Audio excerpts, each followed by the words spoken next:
सबसे ज़्यादा क्या कहते हैं तकलीफ यादवों को हुई है। इस सरकार में यादव होना सबसे बड़ा गुनाह है। अगर आप यादव हैं, आप थाने पे चले गए तो ये जान लीजिए कि आप वहाँ से सही सलामत बच के नहीं आएंगे। अगर आप किसी भी मैटर में चले गए तो आपका फंसना एकदम अनिवार्य हो जाता है वहाँ पे। क्यों वहाँ पे हर जगह आप थाने में चले जाइए, ठाकुर पंडित बैठे हुए हैं, कोई नहीं डर रहा है। ठीक है, जितने इस सरकार में जितने इनके पाले हुए माफिया है वो कोई नहीं डर रहा है। ये बात हम नहीं, आप भी देख रहे हो न्यूज में हर जगह, जितने इनके विधायक, सांसद या और भी जितने बड़े बड़े अपराधी प्रवृत्ति के नेता हैं, कोई नहीं डर रहा है। सिर्फ डर रहे हैं तो दूसरे क्या कहते हैं पार्टी के नेता लोग। क्यों? क्योंकि अगर इनके खिलाफ आवाज उठाओ तो सीधा पकड़ के आपको जेल में डाल देंगे। इनके खिलाफ कुछ बोलो तो सीधा आपके घर पे बुलडोजर चलवा देंगे। लेकिन अब ये मौर्य जात का है कि अब सरकार को नहीं चाहिए कि हाँ उसके भी यहाँ बुलडोजर चलना चाहिए। मानने वाला कोई नहीं है इस सरकार में। ये सरकार जो नियम कानून बनाती है उसी हिसाब से चल रही है।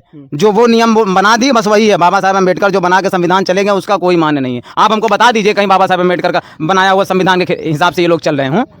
जब मन होता है तब नया कानून ला दिए, जब जो मन होता है वो कर दिए। हाँ, आज देखिए कितनी हत्या हो रही हैं। अब आप अखिलेश यादव को टारगेट किया जाता था, उनकी सरकार थी कि यादवों को बहुत बढ़ावा दे रहे हैं। इतनी हत्याएं होती थी उनके सरकार में। हम कहते ठीक है, जातिवाद था, हर सरकार में होता है, आप भी कर रहे हो। लेकिन जिस हिसाब से हत्याएं हो रही हैं, जिस हिसाब से लोग गायब हो रहे हैं, मारे जा रहे हैं, आप तो बोलते हो कि भाई एकदम से बड़े बड़े माफिया अतीक अहमद को मरवा दिए, ये वो। अतीक अहमद को मरवाना बड़ी बात नहीं है। ये जो छोटे छोटे माफिया पनप रहे हैं ना, पहले इनकी जड़ खत्म करिए, वो पनपेगा ही नहीं, बड़ा बनेगा ही नहीं। आप बड़े को मार के भाई हम अतीक को मरवा दिए, हमको अतीक से क्या प्रॉब्लम है? अतीक कौन सा हमारे यहाँ आ रहा है? हम तो गरीब हैं। पहले जो छोटे छोटे पनप रहे हैं यही बाद में फिर अतीक बनेंगे, इनको खत्म करिए ना। सूरमणि के घर पे जब हम आए तो पता चला कि आज 7 दिन हो गया मगर उनका शव तक नहीं मिला। दोस्त निकला, दोस्त का कातिल पैसे के लेन देन में जो है सूरमणि यादव की हत्या की थी। अपराधी जो है पकड़ा गया है, अपना गुनाह भी कबूल लिया है।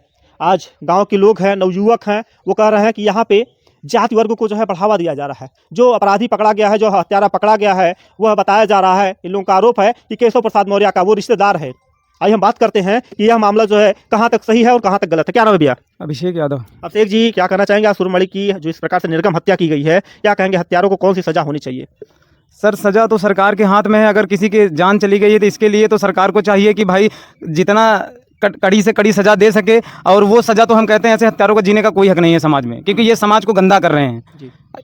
इनकी ये इस तरीके की हरकत देख के और भी जितने लोग हैं इनके प्रवृत्ति के, वो उनका भी मनोबल बढ़ता है। भाई अगर आज ये कृत करके बच जाते हैं तो इनके तरह जितने लोग समाज में घूम रहे हैं उनका भी मनोबल बढ़ेगा और वो भी न जाने कितनी घटनाओं को अंजाम देंगे इस तरीके से। और रही बात इस सरकार की, तो इस सरकार में जानते हैं, आप भी देख रहे हैं जब से ये सरकार बनी है, मतलब 2 बार बन चुकी है। इस 2 बार में इस सरकार को बनने के बाद सबसे ज़्यादा क्या कहते हैं तकलीफ यादवों को हुई है। इस सरकार में यादव होना सबसे बड़ा गुनाह है। अगर आप यादव हैं, आप थाने पे चले गए तो ये जान लीजिए कि आप वहाँ से सही सलामत बच के नहीं आएंगे। अगर आप किसी भी मैटर में चले गए तो आपका फंसना एकदम अनिवार्य हो जाता है वहाँ पे। क्यों? वहाँ पे हर जगह आप थाने में चले जाइए, ठाकुर पंडित बैठे हुए हैं जिनकी सरकार है।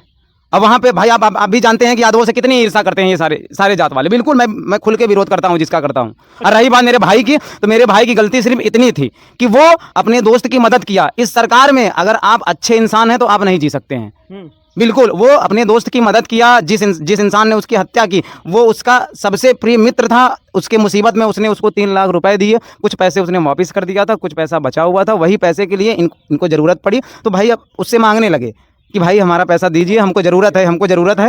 हाँ, ज़रूरत है। लेकिन वो इंसान बल्कि देने के बजाय उसने प्री प्लानिंग बनाई पूरी कि भाई हम केशव प्रसाद मौर्य के रिश्तेदार हैं, अगर हम इसके साथ कुछ कर भी देते हैं तो प्रशासन हमारा साथ देगी, नहीं प्रशासन साथ दे यहाँ पे देगी, थाने में जेल जाएंगे, 2 महीने बाद छूट के चले आएंगे केस लड़के।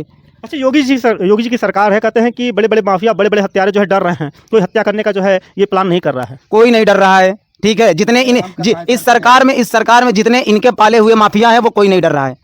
ये बात हम नहीं, आप भी देख रहे हो न्यूज में हर जगह, जितने इनके विधायक, सांसद या और भी जितने बड़े बड़े अपराधी प्रवृत्ति के नेता हैं, कोई नहीं डर रहा है। सिर्फ डर रहे हैं तो दूसरे क्या कहते हैं पार्टी के नेता लोग। क्यों? क्योंकि अगर इनके खिलाफ आवाज उठाओ तो सीधा पकड़ के आपको जेल में डाल देंगे। इनके खिलाफ कुछ बोलो तो सीधा आपके घर पे बुलडोजर चलवा देंगे। लेकिन अब ये मौर्य जात का है कि अब सरकार को नहीं चाहिए कि हाँ उसके भी यहाँ बुलडोजर चलना चाहिए। अच्छा, क्या लगता है किसका दबाव हो सकता है? दबाव किसका, सीधा सीधा है। देखिए थाने में बोल भी चुके हैं, हम लोगों ने उनसे पूछा भी था, जो थाना अध्यक्ष जी हैं, जो मतलब थाना प्रभारी है, उनसे हमने पूछा भी था कि सर देखिए इसको कड़ी से कड़ी सजा मिलनी चाहिए, क्या कहते हैं, और ये छूटना नहीं चाहिए, आपके ऊपर दबाव आएगा। तो उन्होंने साफ साफ अपने शब्दों में बोला कि हाँ हमारे पास फ़ोन आए हैं, हमारे पास दबाव के लिए फ़ोन आया हुआ है, लेकिन हम उस पर एक्शन नहीं लिए। जब आपके पास दबाव के लिए फ़ोन आया है और भाई कोई बड़ा नेता किया है तो आप उससे ऊपर तो है नहीं, आप क्यों नहीं दबाव में होंगे? बिल्कुल दबाव में है, तभी तो आप आज 6 दिन हो गया है, अभी तक हमको 100 नहीं मिला है। सब कुछ छोड़ दीजिए, हमको सजा मिले ना मिले, जो भाई मेरा गुमशुदा है या जिसकी शिनाख्त हो चुकी है कि हाँ उसकी हत्या हो चुकी, अभी तक वो ही नहीं मिला है, तो ये न्याय हमको कहाँ से देंगे? अच्छा बड़े भाई, एक सवाल और करेंगे। अभी आपने देखा ही होगा जौनपुर में अनुराग यादव की जो सर का कलम कर दिया गया था, आज वहाँ पे बड़े बड़े नेता मंत्री विधायक पहुंच रहे हैं और इंसाफ की मांग कर रहे हैं, मगर वो भी इंसाफ नहीं मिला। और ये दूसरा प्रयागराज में दूसरा ये हत्या है, क्या कहेंगे ऐसे जो है हत्यारों को कौन सर पर? वहाँ बड़े बड़े नेता पहुंच गए भाई, जो गरीब है उसके यहाँ कोई बड़ा नेता नहीं आएगा, और आएगा भी ना तो आपको 5 मिनट से ज़्यादा समय नहीं देगा। 5 मिनट में आप क्या कर लोगे? कितना दबाव डाल दोगे पुलिस वालों के ऊपर? कोई नेता आता भी है तो सीधा बोल देगा चलो देख लो, जो भी हो जैसा हो इनका समझ लो, जो भी हो जैसा इनका समझ लो, इसका क्या मतलब है? अरे उनके ऊपर दबाव डालो, कभी तक आप उनसे बात करो, बैठ के थोड़ा समय दो उनसे, थाने में बैठो, जो अधिकारी हैं बड़े बड़े सीपी साहब कल आए थे, उनसे बात करो कि 6 दिन हो गया है अभी तक उनका बच्चा मिला नहीं है। भाई किसी क्या कहते हैं तह तक तो तुम लोग पहुंचे ही नहीं हो, किसी निष्कर्ष तक, कम से कम उनका बच्चा तो ढूंढ के पहले लाओ।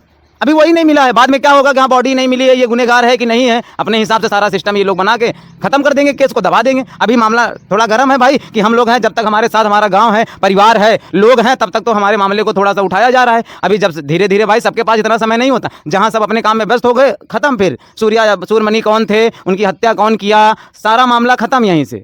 अच्छा एक सवाल और करेंगे, यहाँ पे संविधान के अनुसार जो है सरकार जब चल रही है तो सबको जो है एक समान अधिकार दिया जा रहा है, सबको एक समान जो है देखा जा रहा है, मगर यहाँ पे लोग ये कर रहे हैं कि हमको जो है इस तरीके इस नज़र से देखा जा रहा है, अपराधी को बचाने का प्रयास किया जा रहा है। ये कहाँ तक बात सही है? इस सरकार में बाबा साहेब अम्बेडकर के संविधान को मानने वाला कोई नहीं है।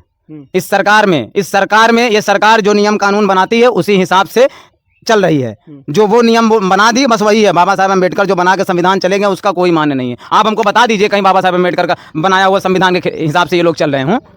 जब मन होता है तब नया कानून ला दिए, जब जो मन होता है वो कर दिए। हाँ आज देखिए कितनी हत्या हो रही हैं। अब आप अखिलेश यादव को टारगेट किया जाता था, उनकी सरकार थी कि यादवों को बहुत बढ़ावा दे रहे हैं, इतनी हत्याएं होती थी उनके सरकार में। हम कहते ठीक है जातिवाद था, हर सरकार में होता है, आप भी कर रहे हो, लेकिन जिस हिसाब से हत्याएं हो रही हैं, जिस हिसाब से लोग गायब हो रहे हैं, मारे जा रहे हैं, आप तो बोलते हो कि भाई एकदम से बड़े बड़े माफिया अतीक अहमद को मरवा दिए, ये वो। अतीक अहमद को मरवाना बड़ी बात नहीं है, ये जो छोटे छोटे माफिया पनप रहे हैं ना, पहले इनकी जड़ खत्म करिए, वो पनपेगा ही नहीं, बड़ा बनेगा ही नहीं।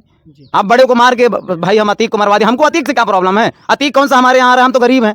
पहले जो छोटे छोटे पनप रहे हैं यही बाद में फिर अतीक बनेंगे, इनको खत्म करिए ना। लेकिन इनका वो भाई रिश्तेदार निकल गए हैं तो उनके खिलाफ कोई कार्रवाई नहीं होगी, कोई कार्रवाई नहीं होगी। देख लीजिएगा आप 6 दिन हो गया, 6 दिन हो गया, हम लोग पागलों की तरह ढूंढ रहे हैं, 100 पागलों की तरह ढूंढ रहे हैं 100। और ये भी बता दे 3 दिन तो हम लोगों को थाने से खेदा जा रहा था, 3 दिन खेदा जा रहा था। फिर उसके बाद जो वहाँ पे क्या कहते दरोगा थे, जब वो उनसे कुछ नहीं हो पाया तो जो थाना प्रभारी थे वो जब चार्ज अपने हाथ में लिए तब जाके थोड़ा बहुत क्या कहते हैं काम होना शुरू हो गया। और हम लोग बाहर से भी जिनसे जो हो सका, भारी संख्या में लोग जब वहाँ पहुँचने लगे, जब उनको लगा कि हाँ अब ये मैटर बड़ा हो रहा है, मीडिया वाले भी पहुँचने लगे, तब जाके उन्होंने कुछ एक्शन लिया। नहीं तो वहाँ से हम लोग को खेदा जा रहा था, जाओ तुम लोग खोज लो ना। मतलब